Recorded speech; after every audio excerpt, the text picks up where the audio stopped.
Olá pessoal, seja muito bem-vindo a mais uma aula do nosso curso Processo de Fabricação de Cimento.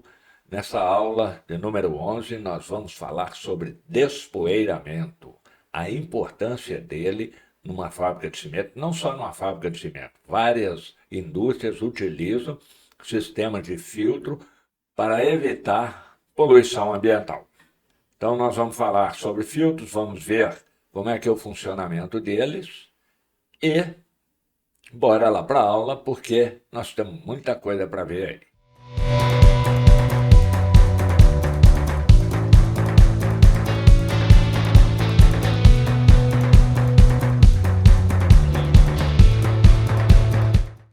Conceito, qual que é o conceito de despoeiramento? Tá? É uma técnica de coletar particulados em suspensão, de maneira que a evitar que os mesmos sejam dispersos na atmosfera, além de que promover a recuperação de uma grande parte de finos que certamente se perderiam no processo. Tá? Então esse é o conceito básico aí. Ao lado estão vendo uma figura aí de um filtro de manga, tá? E é, antigamente não existia essa obrigação das empresas terem esses filtros para despoeiramento. Imagina quem morava perto de uma fábrica de cimento aí, ó, até minha mulher aqui do lado, aqui, ela já reclamou. Né? A poeira era feroz. Poeira era feroz. Mas hoje isso aí é condição até de liberação para operação, tá? Ter todo o sistema de despoeiramento em perfeito funcionamento.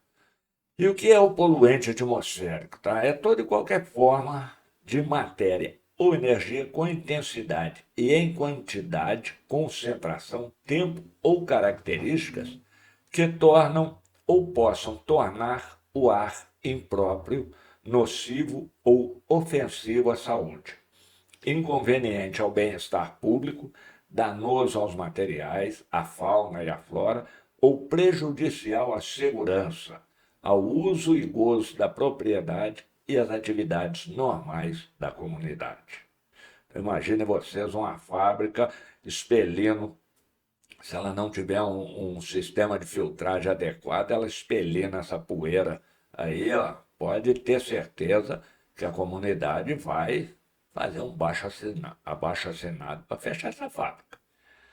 Materiais particulares nada mais são do que sólidos ou líquidos de pequenas dimensões que permanecem em suspensão no ar e podem ser dispersos na atmosfera. Então, dentro dessa classe aí, são particulares de vários tamanhos e formas, diversificadas características físicas e químicas. Tá? Então, as características químicas, normalmente, elas podem trazer um prejuízo muito grande à saúde. As causas fundamentais da formação do material particulado são o quê? Os processos industriais, principalmente, tá? Pelo arraste de materiais em transferência e estocagem, processo de combustão e reações ocorridas na atmosfera, a partir de gases como dióxido de enxofre, óxido de nitrogênio e compostos orgânicos. Então, quem já teve a oportunidade de ver um forno em operação, sabe muito bem a importância de se ter um despoeiramento adequado, porque uma quantidade enorme de gases que sai do forno, juntamente com partículas extremamente finas que, se não forem adequadamente coletadas, vão impregnar o meio ambiente.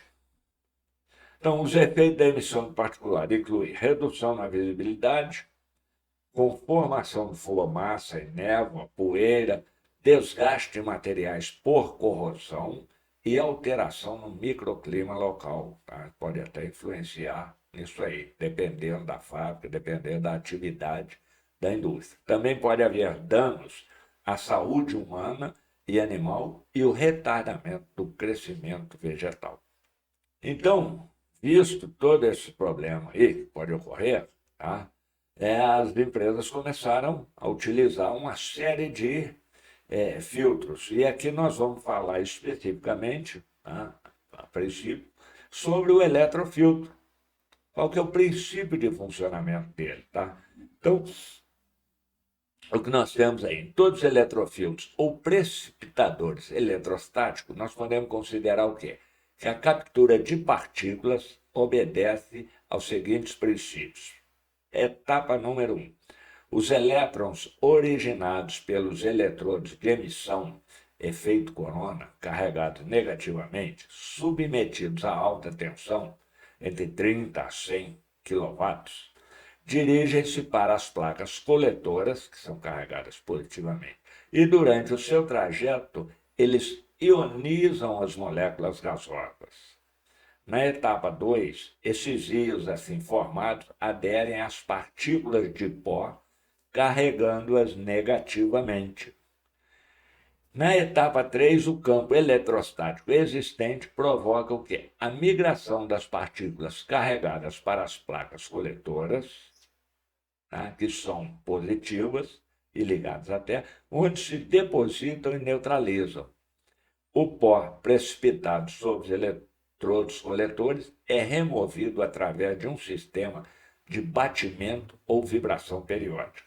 Então, as partículas desprendem, caem no fundo da caixa do eletrofiltro, como tem uma tremonha, normalmente pode ter também uma rosca sem fim para coletar esse material. Esse material volta ao processo, tá?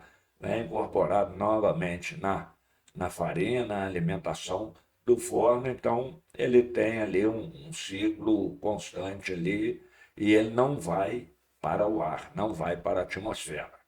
Então, aqui nós temos um exemplo de um tipo de filtro, onde você tem o isolamento, o sistema de batimento, na parte superior aí, suporte de placas coletoras, suporte de eletrodo. Tá? Esse especificamente é uma imagem o quê? De um eletrofiltro.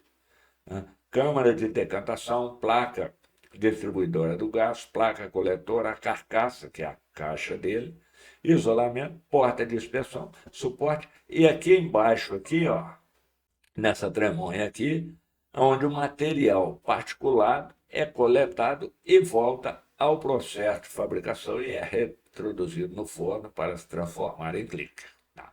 Então, o corpo principal de um eletrofiltro é constituído por quê? Uma ou mais carcaças, né, chamadas cases, que são em chapa de aço, uma ou mais tremonhas longitudinais na base, tá? Você tem as tremonhas aqui na base, aqui, ó, placa de distribuição do gás, transformadores, retificadores de alta tensão, nós já falamos sobre isso, sistema de eletrodo e placas coletoras. Tá?